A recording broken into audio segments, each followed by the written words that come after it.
Assalamualaikum sahabat kisah penuh hikmah. Bagaimana jika seorang pemuda yang lahir dengan kekurangan fisik, hatinya dipenuhi bara kemarahan dan kebencian terhadap takdirnya sendiri, merasa bahwa dunia ini tak adil dan langit membencinya? Namun ternyata, rahasia kedamaian sejati itu tersimpan dalam penerimaan dan kekuatan untuk melihat keindahan di balik setiap kekurangan. Namun sebelum kita melanjutkan ceritanya, dukung kami dengan like, komen dan subscribe agar kami bisa terus berkembang. Kami doakan bagi Anda yang like, komen dan subscribe agar selalu dimudahkan urusannya, dilancarkan rezekinya dan dilapangkan jalannya. Langit tak pernah membenci bumi. Namaku Arya. Sejak kecil, hidupku terasa seperti lukisan yang belum selesai, penuh coretan kasar dan warna yang tak beraturan. Aku selalu merasa takdir ini kejam. Mengapa aku? Mengapa harus aku yang terlahir dengan kaki pincang, yang membuat setiap langkah terasa seperti beban? Dulu, aku sering duduk termenung di tepi sawah, memandangi petak-petak hijau yang membentang di desa kami, Sragen. Langit biru membentang luas di atas, seolah mengejek keterbatasanku. Aku benci langit itu, benci karena ia terlalu bebas, terlalu sempurna, sementara aku terkunci dalam raga yang tak sempurna. Orang-orang desa menyebutku, si pincang. Bukan dengan niat jahat, tapi seolah itu adalah satu-satunya identitasku. Mereka kasihan, dan aku membenci tatapan kasihan itu lebih dari apapun. Aku ingin berlari, melompat, menendang bola seperti anak-anak lain. Aku ingin merasakan angin menerpa wajahku saat aku berlari kencang. Tapi setiap kali aku mencoba, rasa sakit itu menusuk, mengingatkanku pada kenyataan pahit. Kemarahan tumbuh subur di hatiku, berakar dalam dan menjalar, meracuni setiap kebahagiaan kecil yang mencoba menyelinap masuk. Ayah dan ibu selalu mencoba meyakinkanku bahwa aku istimewa, bahwa ada rencana besar di balik semua ini. Langit tak pernah membenci bumi, nak, kata ayah suatu sore, saat aku sedang merajuk karena tak bisa ikut bermain layangan. Walau badai datang, walau hujan lebat, langit tetap memeluk bumi. Begitupun takdir. Ia datang untuk membentuk kita, bukan untuk menghancurkan. Kata-kata itu terdengar kosong di telingaku. Bagiku, langit adalah saksi bisu penderitaanku, dan takdir adalah palu godam yang menghantam setiap mimpiku. Aku tumbuh menjadi pemuda yang pendiam dan tertutup.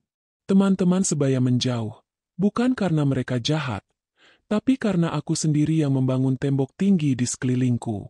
Aku sibuk dengan amarahku, terlalu sibuk untuk melihat tangan-tangan yang mencoba mengulur.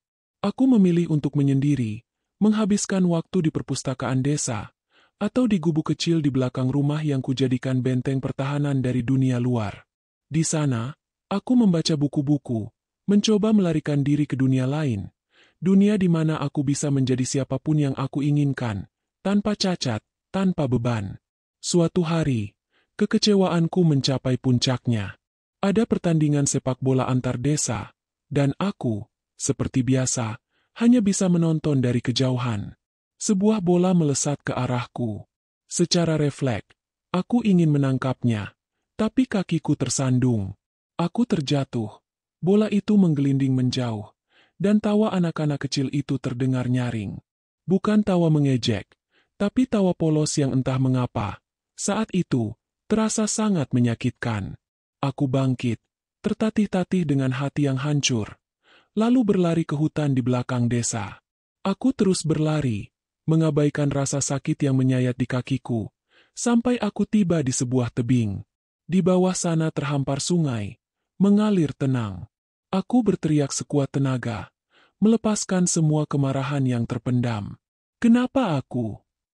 Kenapa harus aku yang begini? Air mataku mengalir deras, membasahi pipiku. Aku merasa sangat lelah, bukan hanya lelah fisik, tapi juga lelah batin. Lelah dengan amarah yang tak pernah surut. Saat aku terpuruk di tanah, sesosok bayangan menghampiriku. Itu Mbah Karta, seorang sesepuh desa yang bijaksana, yang sering terlihat duduk di tepi sungai, memancing. Mbah Karta tidak bicara. Ia hanya duduk di sampingku, menatap sungai yang mengalir, seolah ia adalah bagian dari alam itu sendiri. Setelah beberapa saat, Ia akhirnya membuka suara. Suaranya pelan dan menenangkan. "Arya, nak," katanya, "kau marah pada takdirmu." Aku mengangguk. Masih terisak. "Lihatlah sungai itu," Mbah Karta melanjutkan, menunjuk ke arah sungai. "Ia tidak pernah berhenti mengalir, bukan? Ia bertemu batu, ia bertemu liku, tapi ia tidak pernah marah. Ia hanya menyesuaikan diri, mengalir memutar, atau melewati bebatuan itu, sampai akhirnya ia menemukan jalannya sendiri menuju lautan." "Tapi Mbah," kataku, suaraku serak, "aku bukan sungai. Aku tidak bisa begitu saja menyesuaikan diri." Kekiku. Mbah Karta tersenyum tipis. "Justru itu, nak, kamu lebih dari sekadar sungai. Kamu memiliki akal, hati, dan jiwa yang bisa memilih. Pincangmu itu bukan kutukan. Itu adalah bagian dari dirimu, seperti bebatuan bagi sungai. Jika kamu terus marah padanya, kamu hanya akan membuat dirimu sendiri stagnan, seperti air yang terperangkap. Tapi aku ingin seperti orang lain, Mbah. Aku ingin berlari," bisikku. "Semua orang ingin menjadi seperti orang lain," jawab Mbah Karta. "Tapi keindahan hidup ada pada keunikan kita. Tahukah kamu, Arya, bahwa bahkan langit pun tak pernah membenci bumi, meskipun bumi seringkali diselimuti awan gelap, badai, atau kekeringan? Langit tetap ada di sana, luas dan menerima, memberikan hujan saat dibutuhkan, memberikan mentari untuk menghangatkan. Ia tak pernah menghakimi bumi. Ia hanya ada." Kata-kata Mbah Karta menelusup ke dalam hatiku, perlahan mengikis bekuan amarah. Aku mulai berpikir, apakah selama ini aku terlalu sibuk membenci yang tak bisa kuubah, sehingga aku lupa melihat apa yang masih kumiliki? Aku punya dua tangan yang kuat, mata yang bisa melihat keindahan alam, dan otak yang bisa berpikir. Sejak hari itu, ada yang berubah dalam diriku. Aku masih merasa sakit. Kadang kala kesedihan itu kembali. Tapi amarahku mulai mereda, digantikan oleh rasa ingin tahu.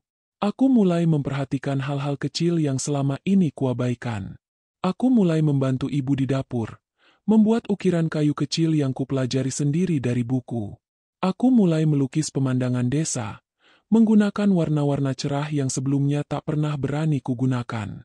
Suatu sore, saat aku sedang melukis, seorang anak kecil menghampiriku. Dia adalah salah satu anak yang kemarin menertawakanku.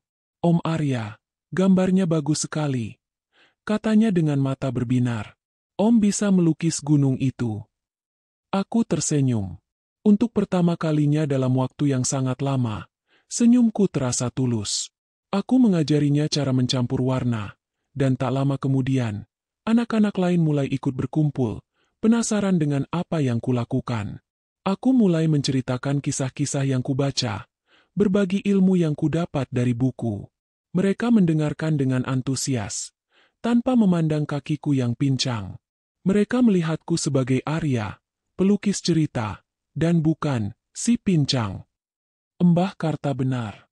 Langit tak pernah membenci bumi.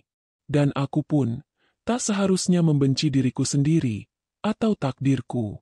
Kaki pincang ini adalah bagian dariku, tapi itu bukan seluruh diriku.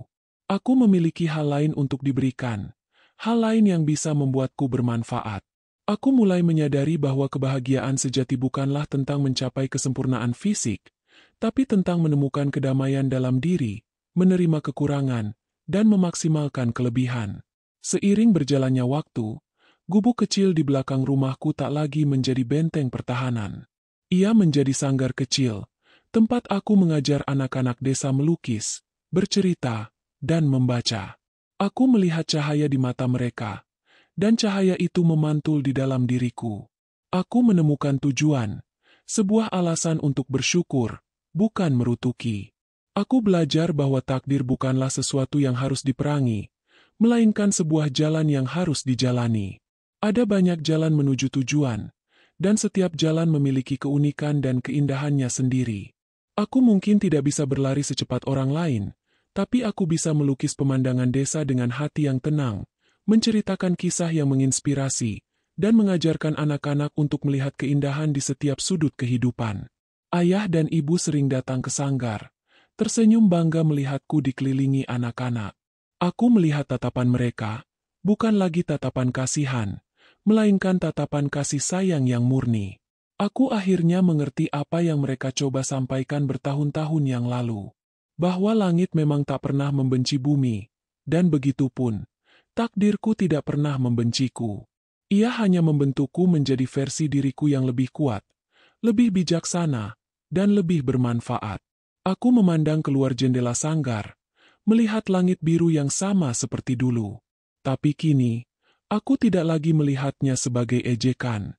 Aku melihatnya sebagai kanvas tak terbatas, penuh kemungkinan, selalu ada, selalu menerima, dan selalu setia pada bumi.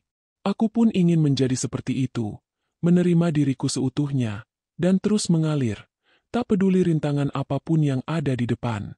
Karena pada akhirnya, kedamaian sejati datang dari penerimaan, dan kekuatan terbesar adalah kemampuan untuk bangkit dari amarah dan mengubahnya menjadi cinta. Kesimpulan dan hikmah. Sahabat kisah penuh hikmah, dari kisah Arya, kita bisa memetik banyak pelajaran berharga. Pertama, kemarahan dan kebencian terhadap takdir hanya akan mengurung kita dalam penderitaan yang tak berujung. Sebagaimana sungai yang harus terus mengalir dan langit yang terus memeluk bumi, kita pun diajak untuk menerima diri seutuhnya, dengan segala kelebihan dan kekurangan. Kekurangan bukanlah akhir dari segalanya, melainkan bisa menjadi titik tolak untuk menemukan potensi tersembunyi dan jalan hidup yang tak terduga. Kedua, kebahagiaan sejati bukanlah tentang mencapai kesempurnaan di mata orang lain, melainkan tentang menemukan kedamaian dalam diri dan memaksimalkan apa yang kita miliki. Arya menemukan kebahagiaannya saat ia berhenti meratapi kakinya yang pincang dan mulai menggunakan kedua tangannya, otaknya, dan hatinya untuk melukis, bercerita, dan menginspirasi orang lain. Ini mengajarkan kita bahwa setiap orang memiliki keunikan dan nilai yang bisa diberikan kepada dunia. Terakhir, dan yang terpenting, langit tak pernah membenci bumi. Metafora ini mengajarkan kita tentang penerimaan tanpa syarat. Takdir datang untuk membentuk, bukan untuk menghancurkan. Jika kita bisa menerima takdir dengan hati yang lapang, kita akan menemukan kekuatan untuk beradaptasi, tumbuh, dan akhirnya, bersinar dengan cahaya kita sendiri. Ingatlah, bahwa penerimaan adalah kunci menuju kedamaian dan kebahagiaan sejati. Semoga kisah Arya ini memberikan inspirasi dan hikmah bagi kita semua. Jika Anda terinspirasi dengan cerita ini, jangan lupa untuk like video ini, tinggalkan komen yang membangun, dan subscribe channel Kisah Penuh Hikmah agar kami bisa terus berbagi cerita-cerita penuh inspirasi lainnya. Terima kasih atas perhatiannya. Dan sampai jumpa di kisah selanjutnya.